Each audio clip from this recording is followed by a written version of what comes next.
सिहाल परमारथ में आप जी समूह साध संगत का स्वागत करता हूँ जी। मैं आपका दोस्त हुसन सिहाल सभी को राधा स्वामी जी। तो दोस्तों, आज हुजूर जी ने हैदराबाद में 1 घंटे से ऊपर सत्संग फरमाया और बाणी ली थी आज हुजूर जी ने, जग जीवन साचा एको दाता। और यह बाणी आप जी को बता दें, श्री गुरु अमरदास जी महाराज जी की बाणी है। आप ये बाणी भी नोट कर सकते हैं। ये हुजूर जी की अगली बाणी है जिसके ऊपर हुजूर जी सत्संग फरमाते हैं। आप जी को ये बता दें कि यह हुजूर महाराज जी का, यानी हुजूर महाराज चरण सिंह जी का यह अंतिम सत्संग था, जिसके बाद हुजूर महाराज जी ने चोला छोड़ा था। और आज हुजूर जी ने इसके ऊपर सत्संग करके हमें पुराने वक़्त की याद दिला दी। हुजूर जी ने आज बड़ा ही ठोक बजा के सत्संग किया। हुजूर जी ने आज क्या क्या खोल के इस सत्संग में समझाया है, शेयर करने की कोशिश करेंगे। उससे पहले आप जी को एक बेनती की जाती है कि जो दोस्त चैनल के ऊपर नए आ रहे हैं, चैनल को कर दें सब्सक्राइब और ऑल नोटिफिकेशन बेल ज़रूर प्रेस कर दीजिएगा। हुजूर जी ने आज सत्संग करते करते कुछ हमारे सामने चैलेंज भी रखे हैं और जो साखियाँ सुनाई हैं वो कुछ इस प्रकार थे कि हुजूर जी ने फरमाया कि देखो, अगर हम सिमरन को 2 घंटे और भजन को हम आधा घंटा 1 मंथ के लिए दे देना, मन को आदत पड़ जाएगी इन सब चीज़ों को करने की। वो खुद ब खुद अपने आप सिमरन करने के लिए उसी टाइम पे चाहवान हो जाएगा। लेकिन 1 मंथ हम पहले करें तो सही।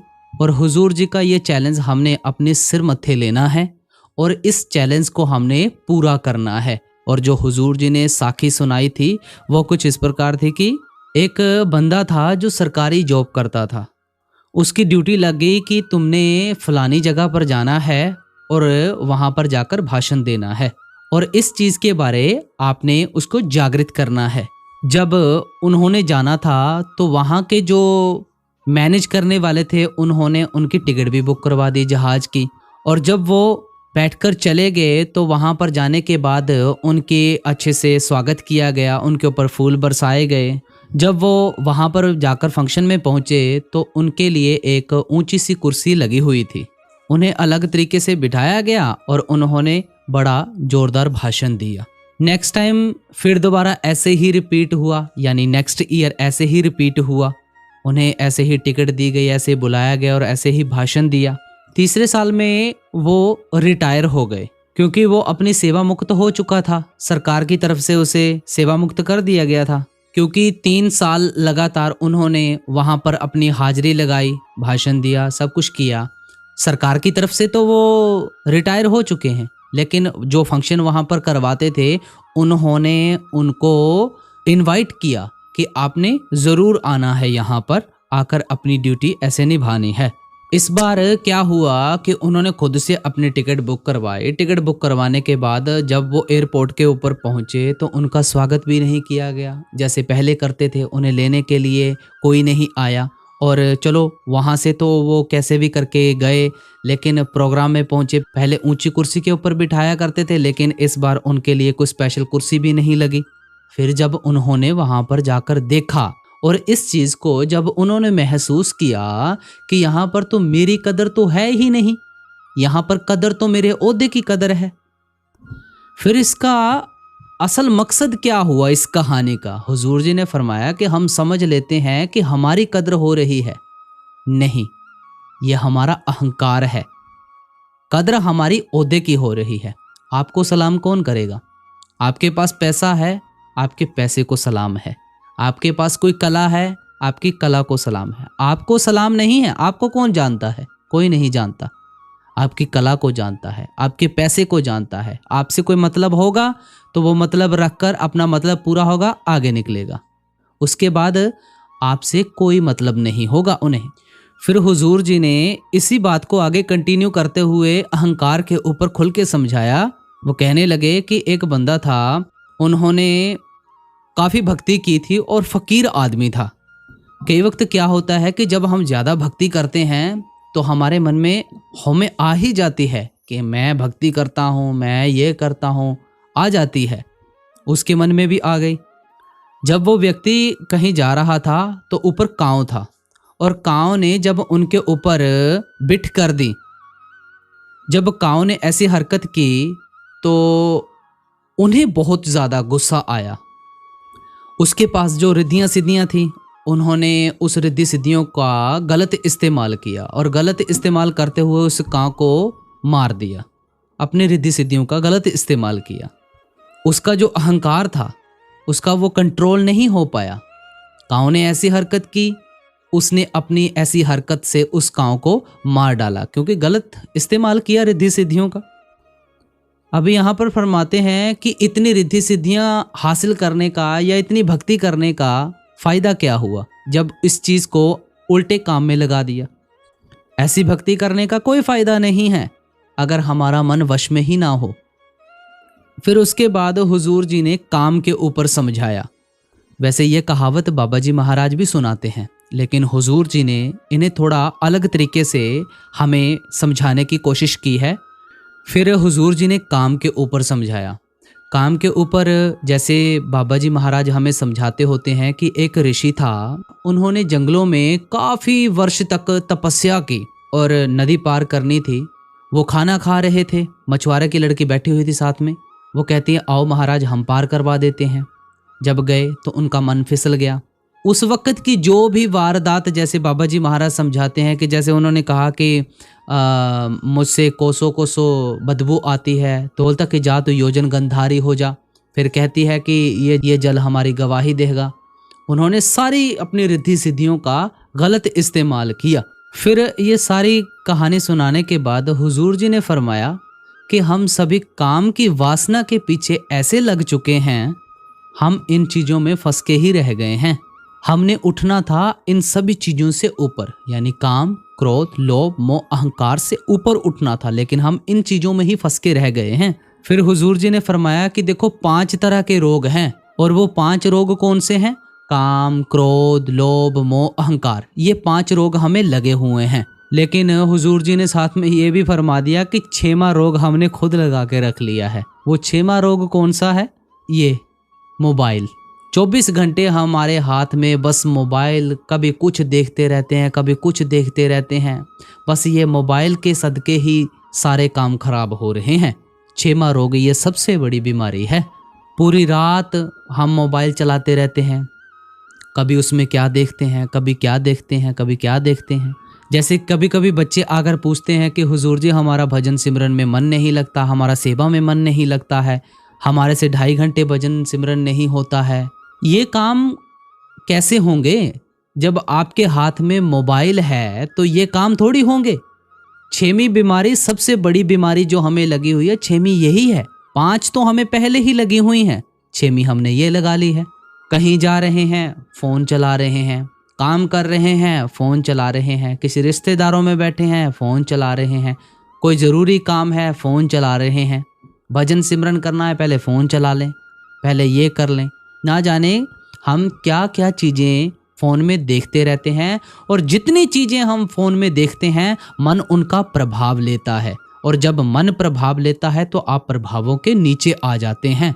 फिर आपका मन ऊपर उभरने को नहीं उठता। हुजूर जी ने साथ में ये भी फरमाया कि देखो अगर हमारे बच्चे फ़ोन पकड़ लेते हैं तो हम उनको कह देते हैं कि बेटा फ़ोन नहीं पकड़ना है, फ़ोन ये करता है, फ़ोन वो करता है। लेकिन 1 मिनट के लिए विचार आप खुद भी करके देखें, आपने कितना छोड़ा है फ़ोन। अगर हम किसी को कहते हैं ना कि फ़ोन छोड़ दो, ये कर लो, वो कर लो, तो पहले इस बात का अमल खुद पर भी होना चाहिए, फिर हम दूसरों को कहें। क्योंकि जब तक खुद पर हमारे कंट्रोल नहीं है तो दूसरों को क्या हम ज्ञान देंगे। हम खुद अपना दायरा छोटा करके बैठे हैं, दूसरों का दायरा क्या खोलेंगे। हुजूर जी ने जो जो बाणियाँ ली, वो पहली बाणी थी मित्र तेरा कोई नहीं संगियन में। दूसरा सत्संग उन्होंने मूल मंत्र के ऊपर फरमाया, एक ओंकार सतनाम करता पुरख के ऊपर। और उसके बाद उन्होंने बाणी ली थी धाम अपने चलो भाई पराए देश क्यों रहना। ये 3 बाणियाँ हो गई। और आज उन्होंने बाणी ली, यानी कि आज चौथी। पहली कौन सी थी? मित्र तेरा कोई नहीं संगियन में। फिर उसके बाद एक ओंकार सतनाम करता पुरख। फिर उसके बाद धाम अपने चलो भाई। आज उन्होंने सारी यादें ताज़ा कर दी क्योंकि हुजूर महाराज जी का यानी हुजूर महाराज चरण सिंह जी का उन्होंने अंतिम समय याद दिला दिया इस वाणी को लेकर, जग जीवन साचा एको दाता। ये हुजूर महाराज चरण सिंह जी का अंतिम सत्संग था जब उन्होंने अपना चोला छोड़ा था। और हुजूर जी ने पैटर्न भी सत्संग के चेंज किए हैं। पैटर्न इन द सेंस कैसे, जैसे बाबा जी महाराज पहले एक तुक पढ़वाते हैं पाठी साहब जी से, फिर उसके बाद एक्सप्लेनेशन करते हैं। हुजूर महाराज चरण सिंह जी भी ऐसे ही किया करते थे, लेकिन हुजूर जी ने थोड़ा सा पैटर्न चेंज किया है। उन्होंने क्या किया कि पहले थोड़ा सा लंबी बानी पढ़वा लेते हैं पाठी साहब से, फिर उसके बाद 10-15 मिनट या 20 मिनट का एक्सप्लेनेशन देते हैं, फिर उसके बाद पढ़ाई जाती है बानी, फिर उसके बाद 10-15 मिनट की एक्सप्लेनेशन चलती है। ये थोड़ी सी हुजूर जी ने सत्संग में तब्दीली की है, लेकिन सत्संग इनका बहुत ही जोरदार और बड़ा ही जबरदस्त सत्संग होता है। हुजूर जी सत्संग बड़ा ही जोरदार करते हैं, और जब भी कोई बात समझाते हैं एक पहलू को लेते हैं और उस बात को बड़ी अच्छी तरह से खोल खोल के समझा देते हैं, क्योंकि शिष्य तो बाबा जी महाराज जी के ही है ना, रंग तो ओबियसली चढ़ेगा मुर्शद का। बाबा जी जो बात समझाते हैं हमें, या हमें बात जो समझाते थे या आगे समझाएंगे, वो अपने दौर के समय से समझाते हैं या समझाते थे। लेकिन हुजूर जी आपको पता है थोड़े आजकल के ज़माने के हैं और उन्हें इन चीज़ों के बारे में थोड़ा ज़्यादा पता है। बाबा जी को उन चीज़ों के बारे में ज़्यादा वो नॉलेज नहीं रखते हैं, लेकिन हुजूर जी को इन चीज़ों के बारे में ज़्यादा पता है, क्योंकि हुजूर जी आपको पता है सिप्ला कंपनी में काम करके आए हैं और उन्होंने काफ़ी समय बड़े बड़े सेलिब्रिटियों के साथ बिताया है, बड़ा समय उन्होंने बड़े बड़े लोगों के साथ बिताया है, तो उन्हें इन चीज़ों के बारे में सबसे ज़्यादा पता है और इस चीज़ को खोल खोल कर समझाते हैं। सोशल मीडिया के बारे में समझाते हैं, बड़ी अच्छी तरीके से हर बात को खोल खोल के समझाते हैं। कहने का मतलब ये है कि जब भी कोई बात समझाते हैं ना, तो उसी बात के पीछे लग जाते हैं और इतनी ज़बरदस्त तरीके से समझाते हैं कि आगे वाला समझ जाता है। और बाबा जी को तो बोला जाता है डंडे वाली सरकार, लेकिन कहने को कह लें ये उनसे भी बड़ा डंडा लेकर आए हैं, और ये इतना बड़ा डंडा है कि एक बार पड़ गया ना तो फिर उठोगे नहीं। हुजूर जी ने जो एक बार बात कह दी कि ये काम ऐसे होना चाहिए, वो काम वैसे होना चाहिए, तो समझ लो वो काम ऐसे ही करना है। अगर वैसा ना हुआ तो फिर डंडा तैयार ही है। एक बात और भी थी, कंटीन की बात थी, अभी आपको बता देते हैं। कुछ समय पहले कंटीन की बात थी कि हुजूर जी वहाँ पर गए हुए थे, टैलों की कोई बात चल रही थी कि हुजूर जी ने फरमाया कि ये टैलें ऐसे नहीं, ऐसे लगनी चाहिए, सारा काम होना चाहिए, फटाफट होना चाहिए।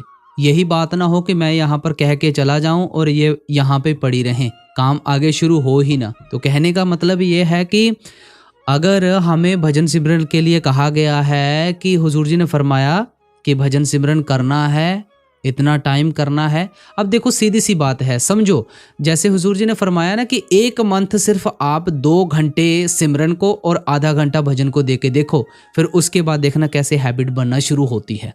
2 घंटे ना सही, आप 10 मिनट से शुरुआत करो, धीरे धीरे बढ़ाते जाओ, सिमरन को भी समा दो, भजन को भी समा दो, धीरे धीरे बढ़ाओ। फिर उसके बाद देखना 1 मंथ के बाद रिजल्ट देखना इस बात का। बच के रहना हुजूर जी से, क्योंकि हुजूर जी बहुत ही सख्तियाई आगे करने वाले हैं, ये हमने आपको बता दिया। इनको सीधा सा मत समझना, ये हुजूर महाराज चरण सिंह जी का दूसरा रूप है, ये आपको पहले ही बता देते हैं। एक बार जो बात कह देते हैं वो पत्थर पर लकीर है, अगर वैसा ना हुआ तो फिर बाद में आप पछताएंगे, रोएंगे। एक सवाल का जवाब कल हुजूर जी ने दिया था ना, ठोक बजा के जो बात कही ना उन्होंने कि तू परमार्थ की तरफ ध्यान दे, बाकी सब मालिक देख रहा है, बाकी तेरा स्वार्थ जो है वो खुद ब खुद साथों साथ चल पड़ेगा। अब ये हमारे ऊपर मुनस्सर करता है कि हम इस बात को कितना सीरियसली लेते हैं और कितनी इस बात को समझते हैं। अगर हम लाइटली तरीके से चलेंगे तो कुछ नहीं बनने वाला है, थोड़ा सीरियस होकर चलेंगे सब कुछ मिलेगा। समझो और समझकर आगे बढ़ने की कोशिश करो। इनको कोई आम मत समझना, ये बड़ी पहुंची हुई सरकार है, इन्होंने संग किया है, हुजूर महाराज चरण सिंह जी का भी इन्होंने संग किया है और बाबा जी का भी संग कर रहे हैं। अगर हुजूर महाराज चरण सिंह जी का इन्होंने संग किया है, बाबा जी का संग किया है, तो आप खुद ही समझ सकते होंगे कि बाबा जी ने जो हमारे लिए चुना है वो कोई आम तो हो नहीं सकता है। बहुत पहुंची हुई सरकार है ये। समझो और समझकर इनकी बातों को मानकर आगे बढ़ो। हुजूर जी तो कहते हैं ना कि हमारे दोनों के आने से आपके ऊपर असर पड़ रहा है या नहीं असर पड़ रहा है? बिल्कुल पड़ रहा है। एक देखो इंडिया को संभाले हुए हैं, एक बाहर की कंट्री को संभाले हुए हैं। बाबा जी अभी बाहर हैं, बाहर की संगत को दर्शन दे रहे हैं, वहां पे सत्संग कर रहे हैं, सवाल जवाब कर रहे हैं। इंडिया में हुजूर जी ने संभाला हुआ है सारा कारोबार। देखो कितनी बड़ी बात है। हमें भी कमी नहीं है इंडिया वालों को, और बाहर भी कमी नहीं है। समझो और समझकर आगे बढ़ो। और ये हुजूर जी की चौथी बाणी थी। कितनीवीं? चौथी। जगजीवन साचा एको दाता, जो अमरदास जी महाराज जी की थी। धाम अपने चलो, पराय देश क्यों रहना, स्वामी जी महाराज। एक जो मूल मंत्र है वो आप सभी को पता है, और एक मित्र तेरा कोई नहीं संगियन में, जो कि बाणी स्वामी जी महाराज जी की है। तो ये कुछ हैदराबाद में जो फरमाया गया था, थोड़ा बड़ा बड़ा आप जी के साथ शेयर कर दिया है, तो आगे संगत तक इसे ज़रूर शेयर कर दीजिएगा। तो चैनल को ज़रूर सब्सक्राइब करके ऑल नोटिफिकेशन बेल दबा दीजिएगा। मैं आपका दोस्त हुसन सिहाल, राधा स्वामी जी।